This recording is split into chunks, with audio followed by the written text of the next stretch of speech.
Okay. Let's go to, let's say you want to get cash financing. Okay. Let's say normally if you go to a conventional bank, you will say, okay, I need a, temporary loan. If you are a businessman, you can probably get an overdraft where you can write checks so you don't have the money, but then they'll charge you interest on the whatever excess you withdraw from the account. Okay. So, or you can ask for a bank loan, maybe and then you can use the money for whatever. Maybe you need to do a marriage or something, and then you get a loan, use the money, and then you pay back. This one they will give only to people who can, have a fixed job and they get a good pay and that sort of thing, lah. Okay. Yeah. Or if you can provide a security, all right. So now from an Islamic point of view, you can't get a loan from a bank because you can't charge interest, Islamic. So what they do nowadays, they try to work around.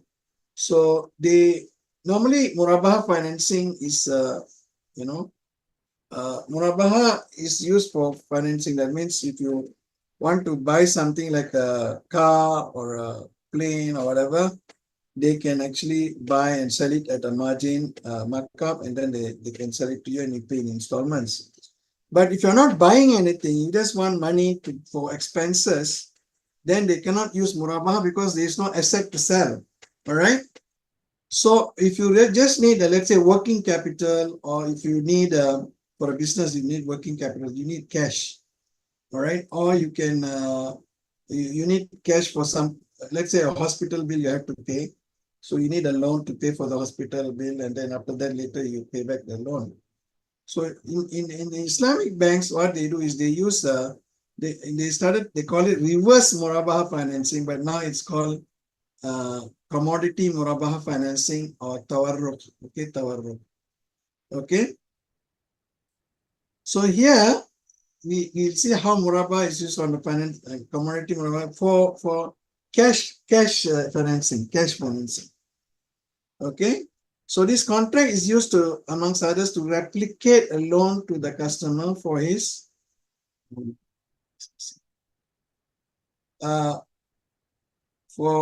cash needs or working capital for business or liquidity management, interbank money market operations. In the money market, where companies with excess money can invest in very short term, okay, overnight or weekend. This is on the deposit side, no? Okay. So in case it consists of three separate contracts. It has wakala, that is what you call agency contract. Then Murabaha sale with deferred payment, and Musawama a simple sale. Okay, all right. This works like this. Okay, and let me take you through this thing first. All right. Okay. Okay. Classical tawarruk is used, you see. Okay, so what happens in the trading? Okay, there is a real sale transaction involving good or commodities. Okay, as all the tenets of a valid sale according to Sharia are met. They have a buyer, seller, price, asset, offer, and acceptance. So what normally those days what they do is, they will, if you want a personal loan, for example, they will buy something which you really don't need on your behalf, and then on your behalf they will sell it to somebody at a higher price. Okay, and then you pay the, okay, and then okay, you get the financing, and then okay, and then you get the higher, and then you pay back the loan. Okay, that's how it's done. Okay, let's consider this scenario. A person needs cash to run his business. Okay, let's say he has immediate business opportunity to run 40% or 50% return for the year, but he needs $100,000 or maybe 10 lakhs to do it. Okay, whatever it is. All right. So he looks around the market for a liquid commodity that can be sold quickly for cash. All right. Let's say he identified there's a need for cocoa beans. It can be cocoa beans or rubber or palm oil or whatever by a few buyers. All right. So he approached a cocoa bean supplier, maybe direct from the plantation, and negotiates a deal for the beans. Okay. He offered to buy the beans worth around 95,000 200,000 for a price of 120. Okay, to be settled in 12 months. So this is a Murabaha for purchase of commodities. Okay. So in other words, all right. So okay, so he buys the, okay, he offered to buy the beans for a price of 120. So he'll get the cocoa, but he will not pay on the spot. He will pay in installment, in deferred. So the current price is 100. So he will pay 120,000 in installment, maybe for 12 months. Okay, right? All right. So he gets this one, and then so once the supplier agrees to this deal, he takes ownership of the cocoa beans worth around 95 to 100. Okay, but he doesn't actually want the cocoa beans, he wants the money, right? So it's not intention to own the cocoa beans. So what will you do? You use the cocoa beans commodity goods to sell it in order to obtain the cash. That is, so the current price is 100,000, right? Okay, so he will sell it and he obtains cash and he used the cash, all right? And then later he, for the purchase price of 120 Murabaha, he will settle that, okay? Okay, this is my intention. So this is not haram. This is not haram. We can do that. Okay. Basically, you are buying something at a deferred price, okay, which is higher, and then you buy it and you sell it. The problem in this sort of actual, this is a classic tawarruk and it is completely halal. Completely halal. Okay. Never mind your intention. Okay, you need the money. So okay. But you are going through the process of buying and selling. Okay, so it's completely halal. All right. The problem is to find a buyer commodity, which you can buy and get a Murabaha contract. Okay, and then to sell the beans to somebody, you have to go and find a buyer. So here you got to get the seller, and here you have to get the buyer. So it's difficult for a person, normal person. Let's say you have a marriage coming up. You need money. You cannot go around and chasing cocoa sellers and cocoa buyers, you see. So this is not this thing. So the tawarruk nowadays is called tawarruk munazzam. And initially, AOFI has banned it, AOFI Sharia, this thing. But later, I think they realized that this is not really haram. Okay, because in Muamala, it's all fiqh interpretation, okay. So people have argued that there is a case for tawarruk munazam, which is actually systematic tawarruk. Systematic tawarruk is you don't have to you don't have to find a cocoa bean buyer and cocoa beans, and then you don't have to buy a customer for the cocoa bean. Okay, the guy who needs the money, he doesn't have to go around buying, trying to find a supplier and trying to find a buyer. So this in tawarruk munazam, a systematic tawarruk, there is a market and established system for that to happen, and that is called commodity market, commodity market. And here in Malaysia, we have established something called Suq al-Sila, which is, I think I put some slides before that. Okay.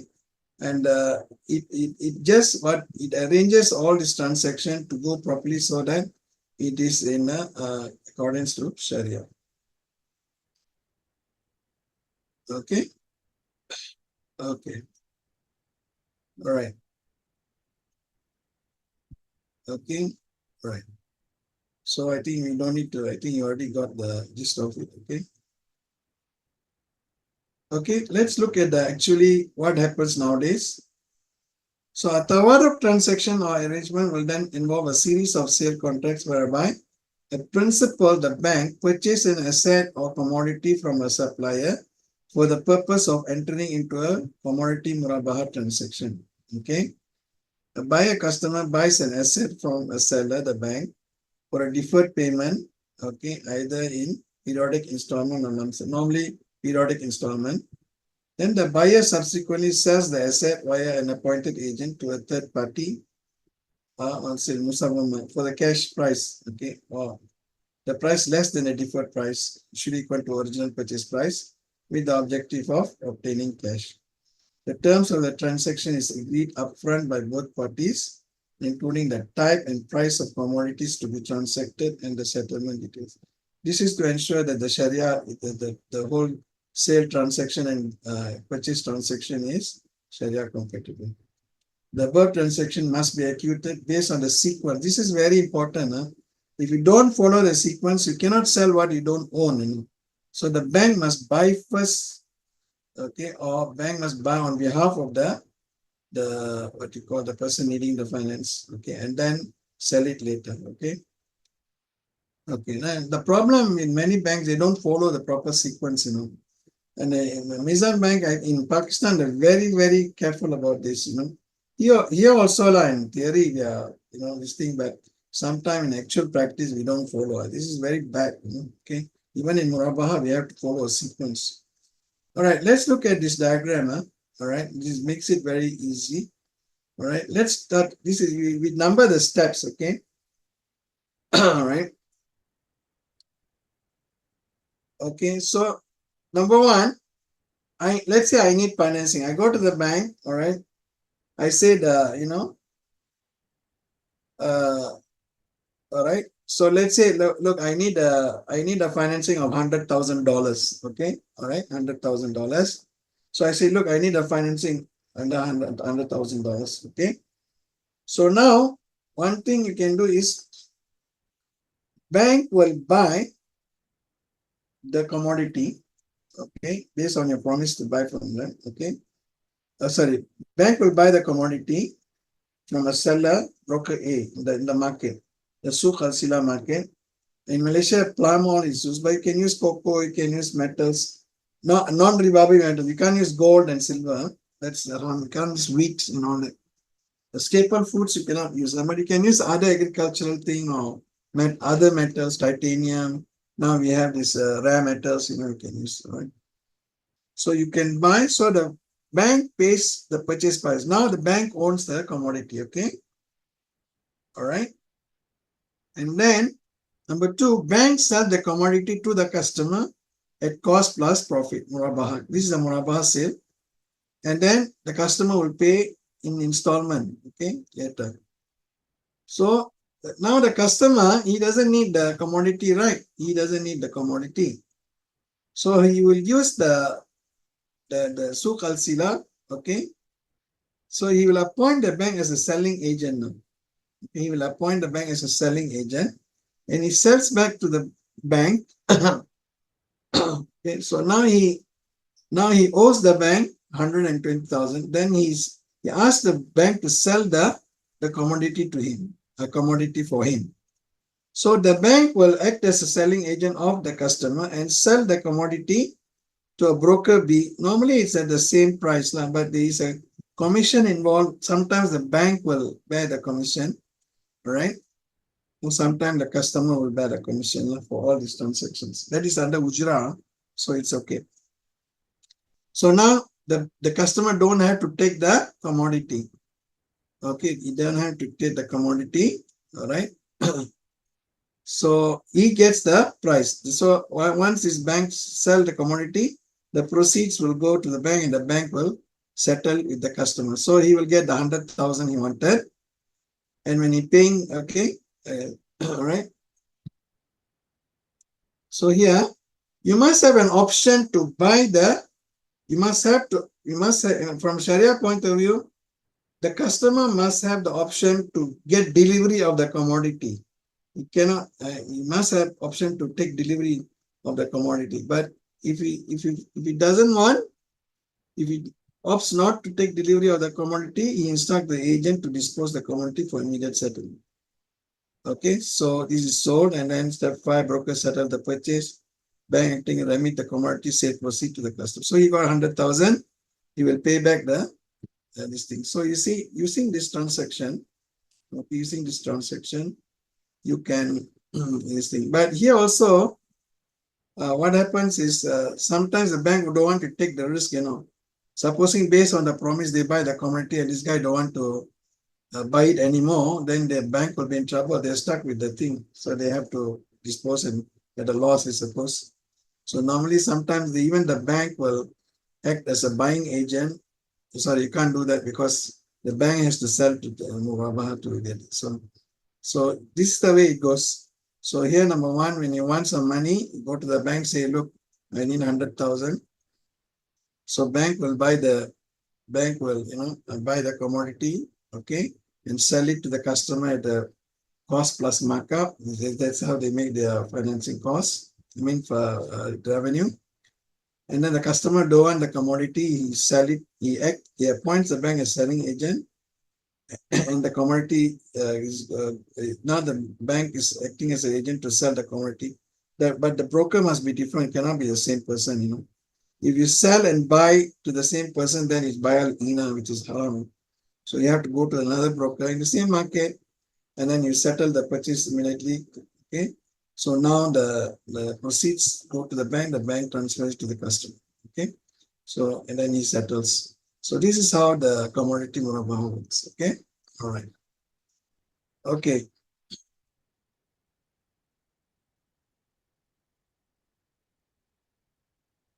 So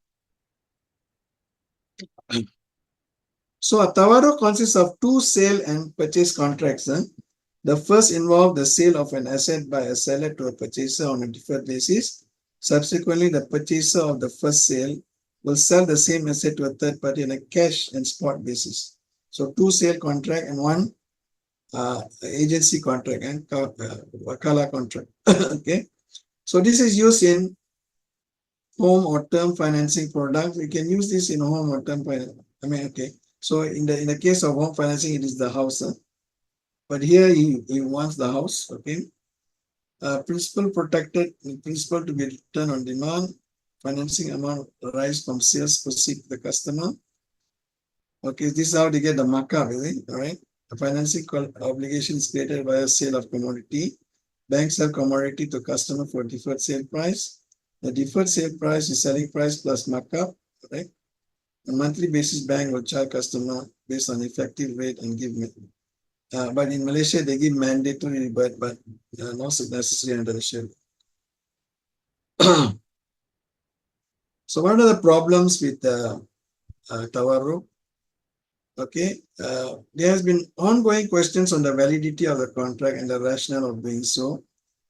The legal maxim used is that Tawarruk satisfy people's needs and meet their requirements.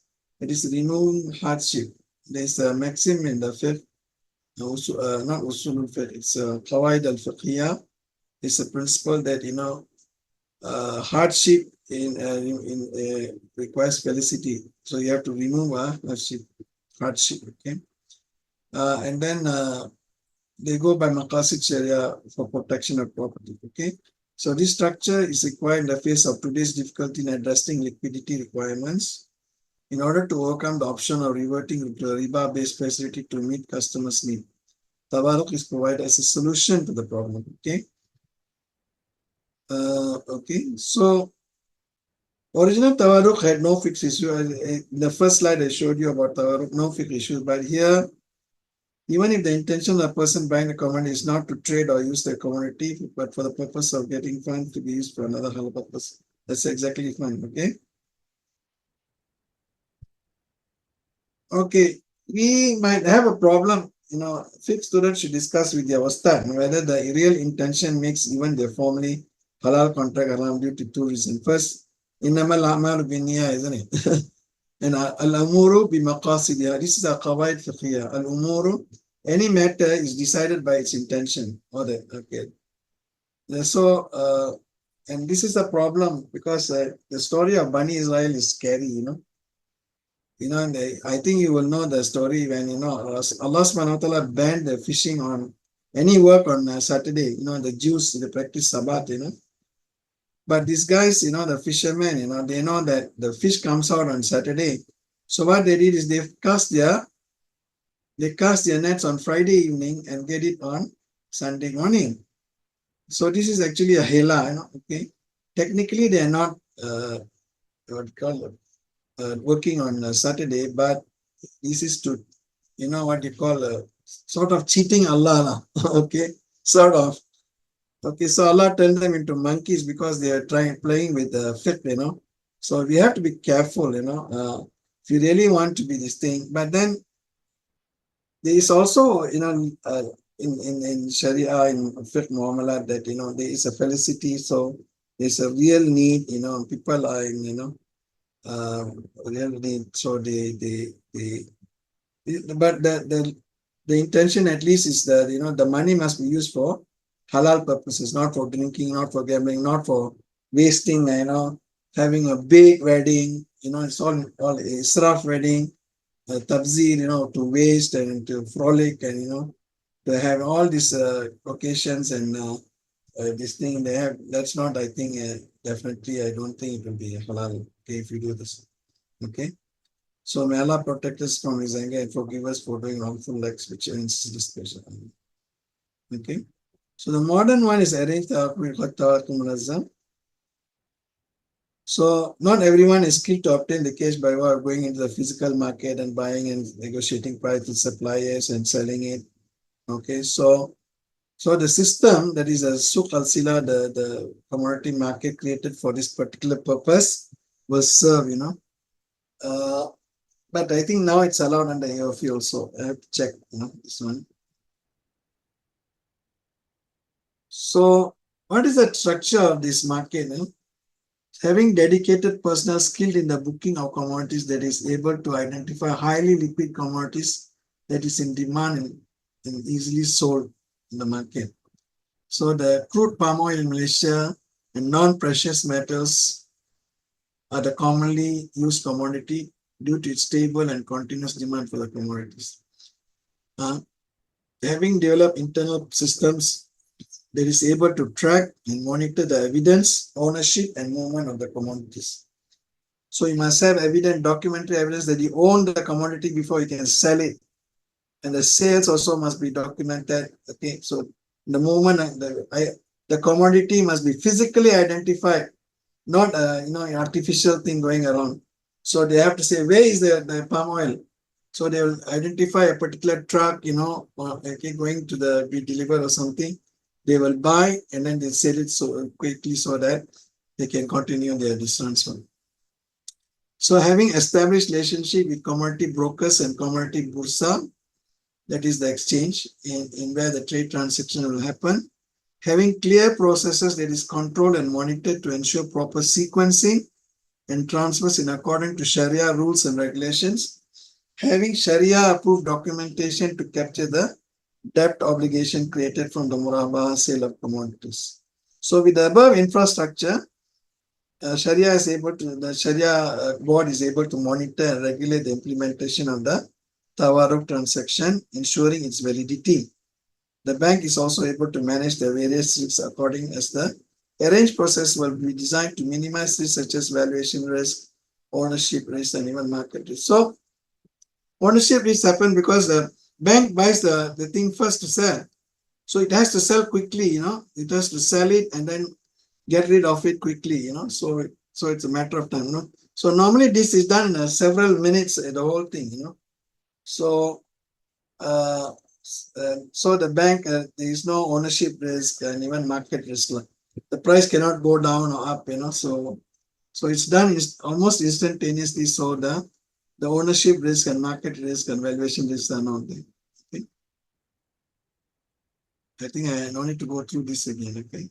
So Tawarruk, okay, arrangement is you have an agency contract where the customer appoints the agent to sell the thing later on. Deferred sale, Murabaha, simple sale, Musawama, and then Tawarruk. The whole thing is called a Tawarruk. So you have agency, you have Murabaha sale and Musawama sale, simple sale. Okay.